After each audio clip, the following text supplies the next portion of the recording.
سلااو تابع الزكان لم chapter لم فيديو دا chapter 7 حوت the agents of the erosion and deposition شيء كينو بو قطاب يعني كبيوستيان وسيري كانوا بو أما ذكري بو تحقيق نروج يكشمتان كخطان زن أم يكشمة تحقيق نوتاني بيوستكا بابا كان بجواني بخير للسري بخير عايشين نو chapter كو chapter 7 section 1 the active rivers. The first one is the important point is that the rivers are not the only agents of erosion, but wind, rain, ice, snow also cause erosion. Those four parameters is cause erosion. For example, in the exam said, which of them is cause of erosion? Wind, rain, ice, all of them. So all of them is correct also. And water cycle in this page it has five stage. The first time the definition of water cycle water cycle water cycle, the continuous movement of waters from the ocean to the atmosphere to the lands and back to the ocean. أو يبول كراو أو زيادة green تلو كانت water cycle, continuous movements of the waters from the ocean. أكشي لقلابي باشتر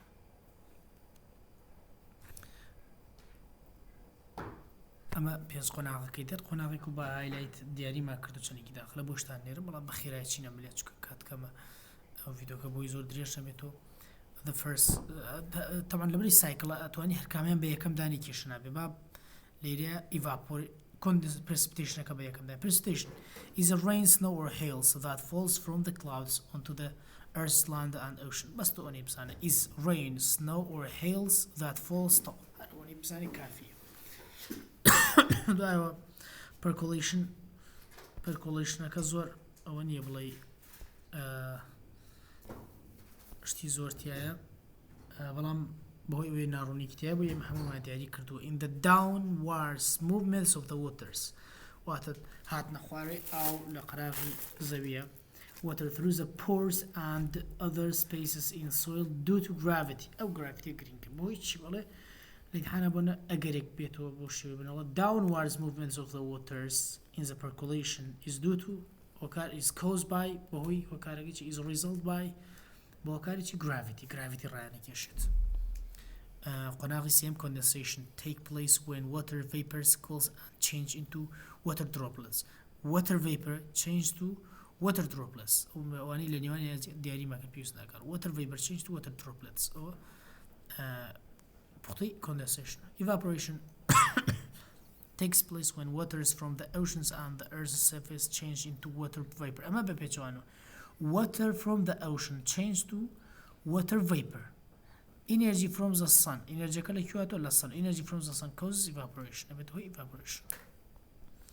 Runoff is precipitation that flows over lands into streams. Precipitation flow over lands into streams and rivers. This water later enters ocean. Runoff. And do I want to say river system and watersheds. A river system is a network of networks of stream and rivers that drains an area of its runoff. Green 3 point network of stream. أو كان تريبزان باشترا بلام network of stream أكان وكله كنجاو ترين يعني لو تهرسي وشبزاني بأقل زور امتحاني زي بلام باشتروا أو كان تريش بزانيت. Tributary يعني لق ولقنوات النو دريا ربار وروان. A stream that flows into the lakes or into a large streams. Oh, Greek. A stream that flows to the lakes or into the large streams. Oh, لقيك أشتناو. lake كان دريا شكاني أشتناو. لقيك قولت. Watersheds. Now شيء the area of land that is drained by a water system. ما تقولي land that drained by a water system. وخاكيك تيا. شو لا بلقوين دولة راو تياتي. Divide is the boundary between drainage areas. Boundary. Now drainage areas. The boundary between drainage areas that have streams flows into opposite direction. جبزان الخرابني. بلان گرنگترین پوینتی واسه کە بۆڵم کردو وز direction stage of the river stage of the river هەموو ساڵە یەک دو دەرەجەی کتیاتێت و زۆر گرنگ و بایەخی پێ بدەن stage of the river river do not all erode in the same ways دڵنێ بە یەک شێوە ناکرێ river بە یەک شێوە گەشە ناکەن یان دروست نابن ئەم خاڵە زۆر گرنگە جی بە بۆڵتم نەکردووە ئەمە زۆر زۆر بایەخی پێ بدەن ئەمەڵە چی لاپەڕی 127 Factors such as climate, gradients and loads affect developments of the river. Affect developments of the river. I can search river. Factors such as climate, gradients and loads affect developments of the river. river أبوي river I can do so. بوتيك شيء. لا بنوصل ليه باشتر. الله يفعلوا time to see which of them is a factor that affects the development of the river. كامل معنا factor كاريكي لسه كشيء ربارة كان. Climate, gradients, load, all of them. All of them. لو بريس يداني all of them أحسن بيتو.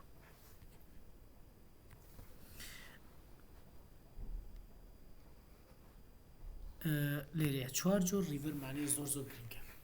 Useful river, mature river, old river, rejuvenated river. Useful river بيدوستيغان تابد من دكان شيء. Erode their canals deeper, not wider. كنالكي deeper زيادة قولة wider نية. واتا فراوان نية. Steep gradients, gradient ليجا. Flow quickly بخيراي أروات. Narrow and straight وتنغو تسكا برتسكا. Rapids and waterfalls few tributary. أو يكيني few tributary كلها هم يكين ترى. لقي كما. Erode their canal deeper than wider وش كرين كمان ما شو يعني point ثاني كانوا سرعة هم يكين كمان. The useful river. دواتي نصوصي major river. Erode wider than the deepers. أما like major river بيشواني useful river. واتما فهلا erode wider فراوان ترى rather than deeper اللي جات يقول به. كم زورا ربارنا فراوان بانن قولين ما بيشواني useful river وكوانا. Gradients list يعني ليجاكي كما سوي بان اسمها steep gradients يعني ليجا برزونز بيزور عدل الشاخوتي تخوار بلام أمان gradient list type سواتا ليجنية ساتر تخته many tributary لقي زورة هو يسرو useful river ما شيء لقي كما few tributary أما many tributary more discharge more discharge زور زور كذا شو مثلا ما أنا more discharge وتا أبي زورة بابلي تقريبا أو ما نادت good drainage أو شركين كا all rivers low gradients أمش بعمل شيء ليجي كما وكم major river little erosive energy وزي كما يعني سريع يوماني river كما deposit rock soils instead of the widening الله جادي فراوان بيت deposit rock and soil أو يجرين كوخالة deposit rock and soil هذا خلو ورد ساند وبشبيلن اللي مو معنا خاطر كناري دريا كوا كناري ربارة كوا wide flood plains أو زوج wide flood plain ياتي هذا نوشي رباري نوشي لا فايتي wide flood plains كلا تمن كان all river many bands few tributary أمش هاللقي كمان وكو وكو youthful river أمش لقي كمان rejuvenated river مثلا ربارين تابت من ديشة land uplift by tectonic activity increase gradients tectonic activity زور زور تعقداني كان rejuvenated river كبهوي بملر زوانه ودروس بو tectonic activity شيء rejuvenated river خالقي كرينك flow more quickly بخير أي أرواد cut deeper valleys valley دروسك deeper valley هني إيش دولي قول دروسك from terracing on both sides أو terracing زوجي أو خطاني valley بيلون terracing وشي terracing tectonic activity هي rejuvenate river كبين درك إما بس rejuvenate river أجر شيء flood plain ده أو all river أجر شيء بون discharge more discharge ده أو major river أجر شيء few tributary يعني بون deeper than wider أو زور green أو شيء youthful river section 2 هنا صار section 2 لا أنا مرة صدوسي shoreline the boundary the first one is shoreline and erosion and deposition shoreline يعني كنال دريا the boundary between land and body of waters now change one أو ربما ممكن the land between land and body of the waters وزوجو غريجا بناسي shoreline two ingredients for sand both resuming formation of sand necessary to make sound يعني make sound درست بوني لم دوشت كرينجا rock and energy أو كدريجي كده waves breaks rocks over long periods أو زو كرينجا بس rock and energy. Notes waves are formed by wind. Size of the waves Amazon. Size of the waves dependent on أملا برا صدو السياحة. The size of the waves dependent on strength and duration of the winds. Hurricane and winter storms produce large disturbance of the waves. Formation of the dependence on the strength and duration of the winds. Ameliria وكتيجيشتن نسيما من برام لراسيا لكتابك أنا بشريت البوي بتقوى كتابك on how hard wind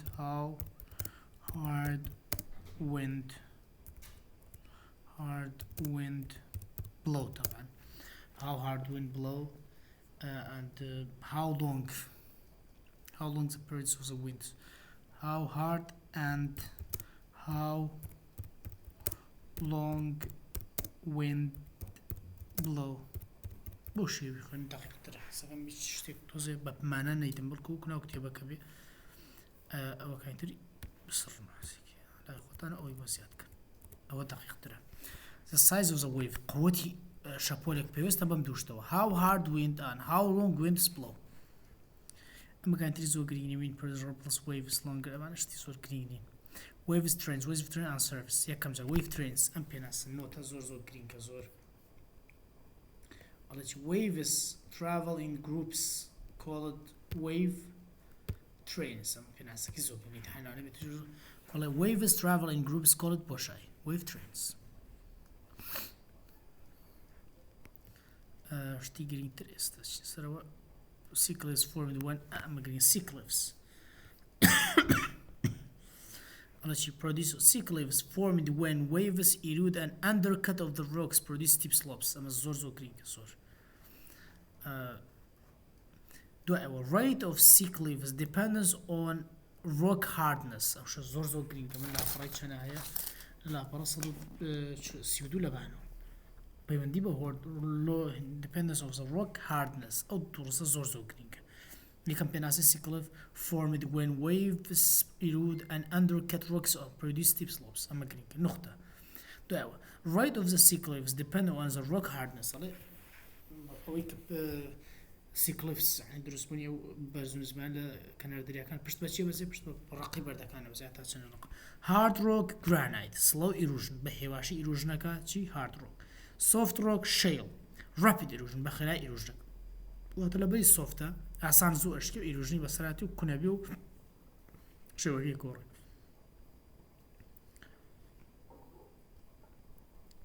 أمس شوار جورة ليرا بخشتا بوتان دانر سنة ببينكش دامنا وتن بحر خوي بينك كنين كده بين الكتاب كشن ها ديارين كردوه نمر زمكا دياري كن كاتب بوتان يرم شو بين جور معني همو صالة دم بين جورة داني كده شون شوار جورة كي ريفر همو صالة داني كرتيتو لبرسيارة بعام أم بينجوريش صالنا بعام برسياري كي لسرتيتو يكم سي ستاكس سي إنا كان زيادر رشن ليراه روها ماشي تيبا كانوا ساولام زيادي خشتاكا جوان تراسي أمينا بكون وينا كاكرين ترا سي وينا كان سي ستاكس are offshore columns of resistance rocks أو قصة زوغرين كو تيبو بارشيا that were connected to the mainland. This instance waves have eroded the mainlands leaving behind isolated columns of the rock أو توزيع كوتاج green كهمين بود ياري كن بوم ناردن بويس زور بداخل ديالنا قبل resistance rock كل زور بيكين columns of resistance rocks. The sea arches form when wave action continues to erode a sea cave. أما الزوج لك كاتي درس بيك السي بردام أدري السي cave تاكونا بيتو أبي بوشوي. Form when a wave action continues to erode sea cave. أو زور زوجنيكا وفصي تعبي زور زوجنيكا مثل أخوانك أو جرينجيني والله تعبي جرينجيني. Sea caves from when waves cut large holes وشي holes زوجنيكا into fractures or weak rocks along the base of the sea cliffs. على طبعا كون يقدروا كاد وردو ده جورا أبد هو لك وشي holes زوجنيكا along the base of the sea caves are common in cliffs composed of sedimentary rock ئەمڕۆ ئەمەم کردە پرسیار بۆردوو پۆلەکە پرسیاری گرنگیش لە sedimentary rock پێ دێڵە ئەو بەردانەی کە ئاوا ئاسان ئەبنە caves ئەبنە بەشکەوتی زوو نەبن sedimentary rock واتە ڕۆکانەی کە قوتیان کەمە sedimentary rock headlands وشە یەکەمی زۆر گرنگە finger shaped projection زۆر گرنگە form when sea cliffs made of the hard rocks ئەمانە پێچەوان ئەو کایتر ئەمە کاتە sea cliff لە hard rock پێک دێ دروستە بێت hard rock گرنگەوە hard rocks erode more slowly یان بە slowly erode دەبێت بۆیە ئەو شوێنە ئەمێنێتەوە لە پێشی wave cut tracing form when a sea cliff is worn back گرنگ یعنی کەڕێتە دووە worn backs ئیتر ئەو کایتری گرنگی دێتێ بەڵام ئەو worn back لە هەمووی گرنگترە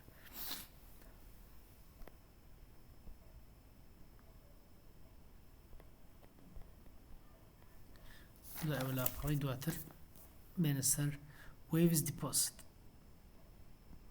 لێرا بە شێوەی ئیندرا بە شێوەی خشتە دراوە لێریا باسی wave deposit سەکانی ئەو با بڵین ئەو شتانەی کە شەپۆل ئەیانباتە کەنار دەریا و کەڵەکە ئەبن کۆ بنەوە چییە waves carry sand rock fragments coral shells ئەمانە deposit دەبن ئەمە زۆر گرنگە لە سەرەتای ڕزینا کتێبەکەتان wave carries a variety of the material including ئەڵێ wave چی لەمانە کاری یعنی هەڵی ئەگری کام لەمانە هەڵگرتنێت هەندێتەوە wave can carry this وەنە بۆشایی A rock fragments B coral C shells D all of them هەموو ئەوانە هەڵەگری ئەتوانێ بڵێ بۆنە wave carry for example animal بڵێ لەناو ئاژەڵ لەناو ئاوایە بەڵام کارین هەڵی ناگرێ فڕیداتە کەنار دەریاکە و ئەمانە فڕێدە corals shells rock fragments sands چواشتە زۆر گرنگە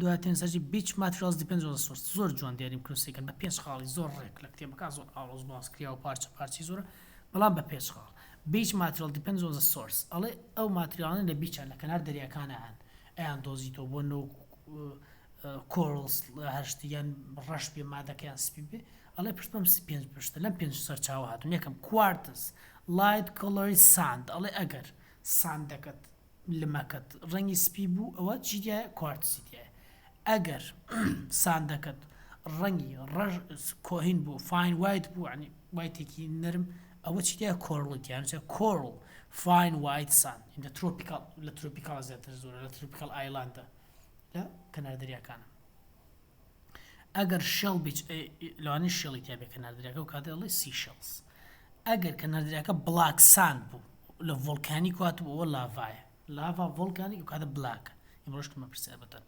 stormy seas pebbles boulders beach ئەگەر pebbles boulders beach بڵێن stormy seas واتە بە کورت و مختصری لە کتێبەکەتانە لە کتێبەکە و تێر و تەسەلی باسی گرنگی حەزیکی بە جوانی لی تێبکە بەڵام بە لێرا پوخت کراوەتەوە ئەڵێ چی هەر بۆ نەبا کتێبەکەش بخوێن بۆی باشتر تێ بکەین سەرەتا پێناسەی بیچ سۆری ئەبووە ئەوە بکردایە ئەڵێ چیز any area of the shorelines made up of the material deposited by the waves or rivers هەر سەرچا لە بانوس پێناسەیم کردووە ئینێکەم پێناسەکەیتی هەر ناوچەیەکە لە کەنار دەریا کە مادەی نیشتومانەی فڕەدایە وەکو لەم ئەمانە ئەڵێ لە بیچە لە کەنار دەریام شتانی تیا لە کتێبەکەتانڵی colors and textures varies because of the types of the materials ئەڵێ کەنار دەریاکان ڕنگ و پێکات و شێوەی جیازێنسی کەنار دەریاکەیسێکی میلە و ڕەشەسی کەناری وایەکەیسێکی سپیە ئەڵێ و کارێمە مادی جیاز ئەڵێ چی بۆنە light colored sand is most common beach materials ئەڵێ زۆربەی سپیە much of this sand is common from the minerals quartz ئەڵێ زۆربەی لە چێت لە کوارتزۆت ئەوە خاڵیەکەمان تێپەڕەنا لێرەچە زۆربەی لە کوارتزۆت لە ئیمتحانە دیسەونەنچە light colored لەوانەی بیتێن بڵێن what is the composition of the light colored sands in the beach پێکاتی light colored sands چێتۆڵی quartz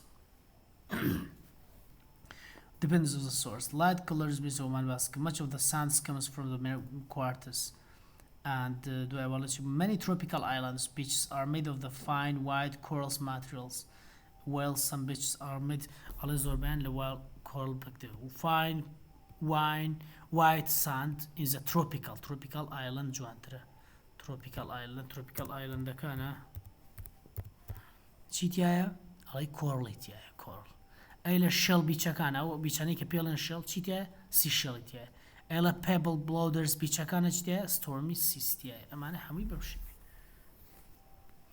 offshore deposition offshore deposits چوار سێ پێناسی سێ بابەتی تایە sandbar barrier spits and barrier islands ئەم سیانە هەرسێکە پێناسێکی تایبەتی underwater or exposed ranges of the sand gravels or shell materials هەمووی بەعام بزانەمانە and exposed sandbars connect to the shoreline ئەم وشەی connect to the shoreline زۆر گرینگە پێناسی barrier spits along narrow islands along narrow islands پێناسی هەر تۆزی لەسەر بزانن کە پێناسی barrier island لەسەر سێکشنی سێ لەم چاپترێ لەمانزە سێکشنە زیاتر باسی باکە چۆن بە ئاو ئەمانە بێتە هۆی ڕاماڵینی بەرد و وردە بەرد و لم و ئەمانە جوڵیان پێکا لە شنو کوشتر An agent of erosion, the winds remove soil, sands and rocks particles and transport them from the place to another. ئەڵێ با بێتە هۆی جوڵەی پارتیکلەکانی خۆڵ و لم و ئەمان لە شوێنێک بۆ شوێنێکی تر هەر ئەوەنە باسکە زۆر هی نییە certain location with a little plant cover little plant cover زۆر گرنگە ئەو شوێنانی کە little plant cover یانتایە such as deserts and coastlines are shaped most dramatically by the wind ئەڵێ ئەمانە ئەوانەی کە داریان کەمە درەختیان کەمە such as desert and coastlines ئەو شوێنانی coastlineەکان وەکو desertەکان ئەمانە چییە درەختیان کەمە وشکن بۆیە چی are shaped most dramatically by the wind ئەڵێ لەلایەن wind وەکڵێ هەر بە کوردیخواڵە هەرای پێ ئەکری با زۆر بە ئاسانی پیانە وێرە شێوەیانە گۆڕێ خۆڵەکان ئەم دیودی پێەکە لەبێ داری کەمە خاکەکەی بەهێز نییە بۆ ئێمە زۆر گرنگە ئەڵێ لە ئینتحانە بڵێ چڵێ the winds can mostly dramatically for example change the shape of the wetlands ئەڵێ کام wind دەتوانێت بە دراماتیکاڵی بەشێکی خێرا کاریگەری لەسەردا بنێ ئەڵێ desert بۆنە forest ناوچیتۆڵ desert و coastlines یان بۆ نەڵێ ئەو شوێنانی کە little plant coverیان تایە are shaped most dramatically by the wind شوێن گۆڕێ لایەن ویندۆ بە ئاسانی the process of wind erosion چەند پرۆسێکمانێت لە wind erosion یەکەم saltation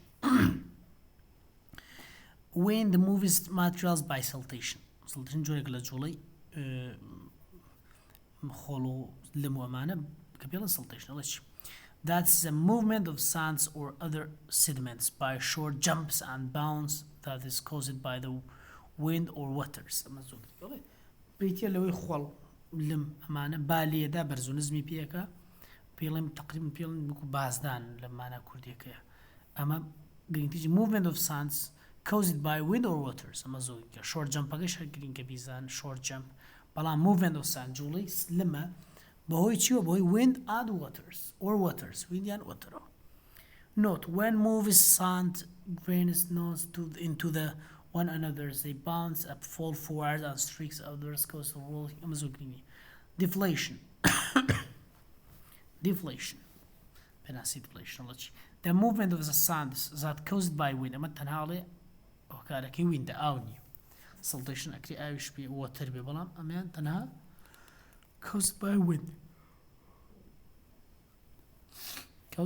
wind deflation wind removes the top layers of the fine sediments leaves behind rock fragments may cause desert pavement شتێکی زۆر گرینگە لە کتێبگەشتانە بایەخ پێداوەڵە desert pavement ئەڵێ wind remove the top layers of the fine sediment واتە ورد سیدمنتەکان ئەوانەوە زۆر نەرم و بچووکن remove بن بەهۆی چیوە بەهۆی پێداس deflation deflation is a movement of sand بەڵام ئەمە بێتەوەی دروستبوونی چی دروستبوونی desert pavement لەوانێت لە ئیمتحانە بێت بڵێت desert pavement بەهۆی چی دروستە بێت pavement because is created because of the deflation بەهۆی deflation دروستە بێت اینجا دوای ئەوانەی بڵێ removing the fine sediments wind ئەو شار ئەتوانی بڵێ پێناسی deflation wind removes the top layers of the sediment fine sediment کاتەوەسی fine sediment یعنی وردە بەردەکان وردە لمەکان کە remove بن لە چیە لە deflation ئەمی remove بن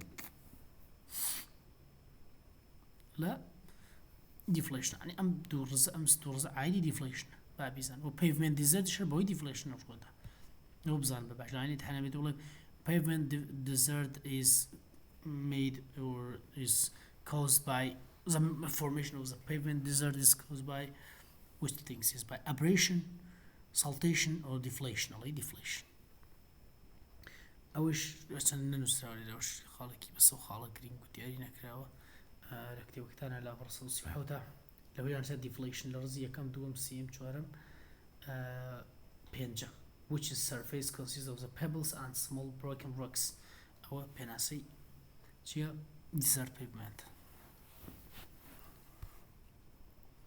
Abrasion, the grinding and wearing away of the rock surface.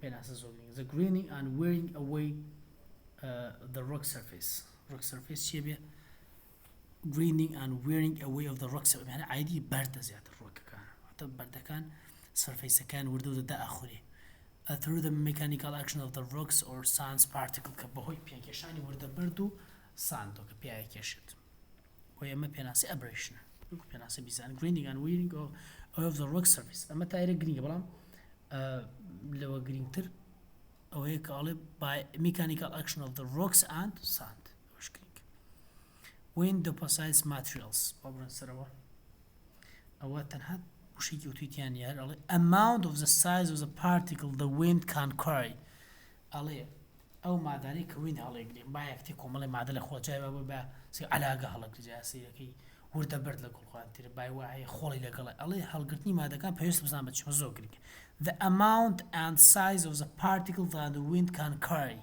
depends on the wind speed وش wind speed من امتحان قريب كبو وسارش the amount and size of the particle the wind can carry depends on the wind speed أو ما داني كوين على قريه بيوست بتشي wind speed وخيراي روناي خيراي سوري باكوا faster wind speed carry more and heavier metal طبعا او ويندي وبايك خيرايا ما دي زيادة لقل خويا الله كري ديونس لا فرا صلصي وحشتا باسي ديونس هكا قرد الله كي لمين ديونس mound of winds deposit sand that keeps their shapes even through they move mound of sand هذا وانا بزانته هاي قرد الله كي لمينه dunes from when the wind hits the abstract مثلا abstract لو دروس من abstract توزي درو دريج لين حنا قصة بأساني نهاية ويا زور دي مكان مسرين ميخوان characteristic of the dunes sleep face dune do face هي sleep face steepy sloped side where sand slides down after crest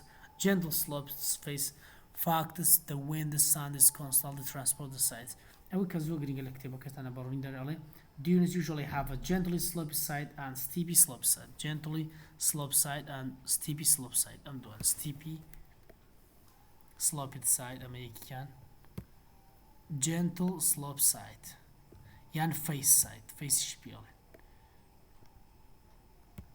أو دوانا كريكا steepy slope side and gently slope sides steepy slope side هكا steepy slope side هكا بيلن sleep face gently slope side and face side face هردونا وكا بيوتري he can rock out a window he can push the cut window a man where sun slides down after crest a man faces the wind أو زوجرينج gentle side faces the wind وهذا rock out a window rock out the back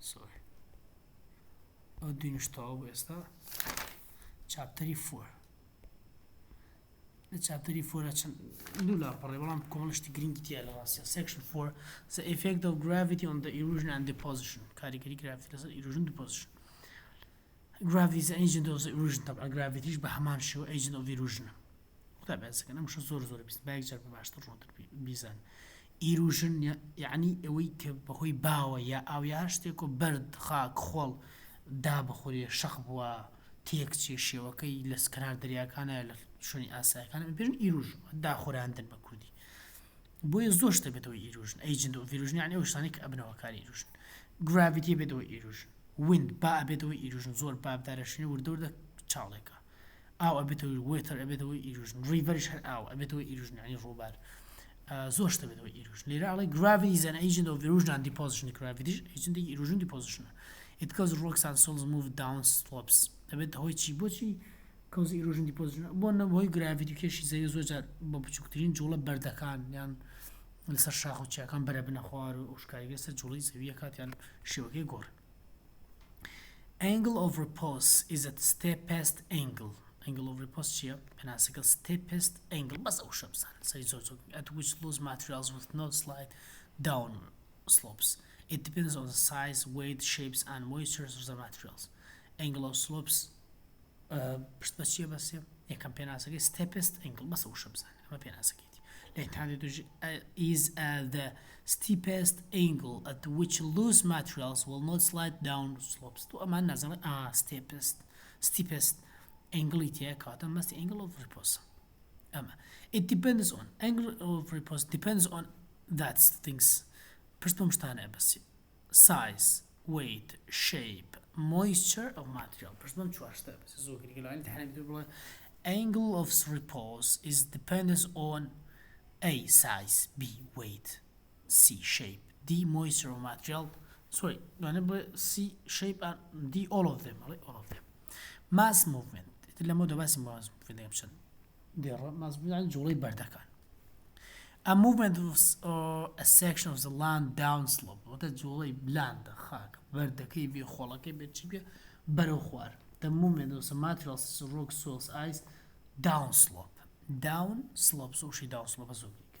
It movement section of the land. ليلا land ما بس يشيل كتير بكت أنا بقول شكل land means ice, rock يا هاشتي كتير. Downslope تبرو خوار. Rapid mass movement are the structures and happen suddenly.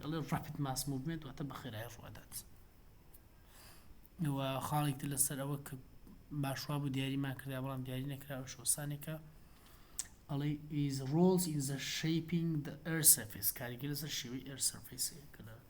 لا برصدو تلا لباسي mass movement ده لكوتاي وتكستايل. So shaping the air surface.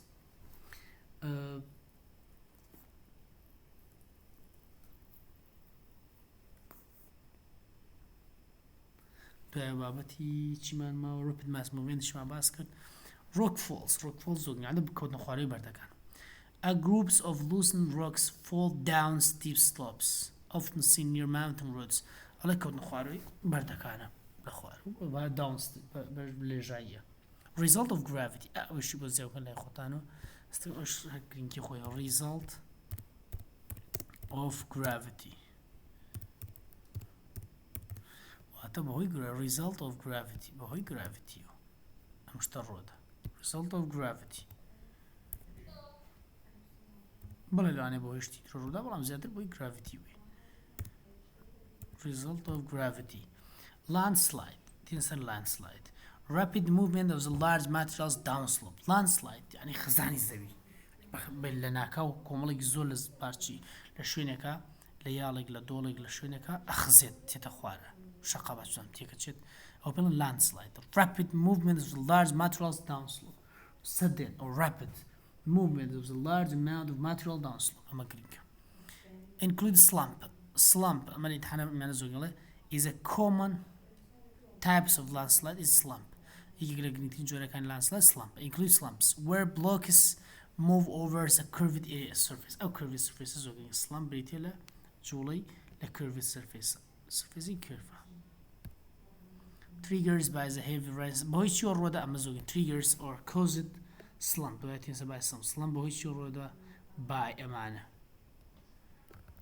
قرينجا وثمان صارت هباسي landslide ده خزاني الزبي أما بيناسا كي تأيرة دلوقتي من landslide وكشي includes slumps. نموني لسه landslide وكو slumps. أم جاي slump شيء بيناسي ما كرد ما curved surface كي قرينجا لبيناس كده. دلوقتي أولاً شيء triggers by heavy بهوي أمانة رو أداة. كتير وقتان الله شيء الله بهوي أمانة رو أداة slumping. بهوي شيء is because of by heavy rain باران خيرا deforestation كميدار construction in the wrong ways بنا كردن لشوني غلطة or earthquake وي بو مالرسا أما همو chapter يحاول بو زي مرزمة كبكن زي كتيبة كبكن كتيبش بكار بيرن وبكوية نبيني كي قرين كي بتمتيانا بين الراسية قبل موينا على قرين كن بينيش من بينو تري حنا بيتو لسريشتي وتمتيانا بوا بلام ترى بابتان قرين أم برسيارة نحمو يحل كنقر لهلاقي كمبيوتري لبرسيارة كان أبدا داري كرتنيا أقدرهم كانوا يعني جاري ويا غلطي كمبيوتري تيابي لداري كرني ولا مرة كانوا أساي وريجرن ئەمانە هەمووی هەرگەن بەڵام یەک خاڵی گرنگی پێویستە بیزان ئەمە لەسەر چاپتر 6 and 7 بڕێ لە پرسیارەکانی چاپتر 6 هەرچکە دەبین تا نستانگی چاپتر 6 پێویست ناکات پاڕیدەن هەیە تەنها پرسیارەکانی کە تایبەتە بە چاپتر 7 حەلیگەن لە پرسیارە وزاریەکان لە 50 پرسیارەکەش بە هێوای سەرکەوتن ئەنێ غڵەت سووری یعنی وردە غڵەتی شوێن دیاریکردنی وڵامەکانە تیابێ چاکێکەکەمانی شنێرمەکە غڵەتی کتابی دیاریکردنی وڵامەکان و غڵەتی کۆمپیوتەریەوانە بە هێوای سەرکەوت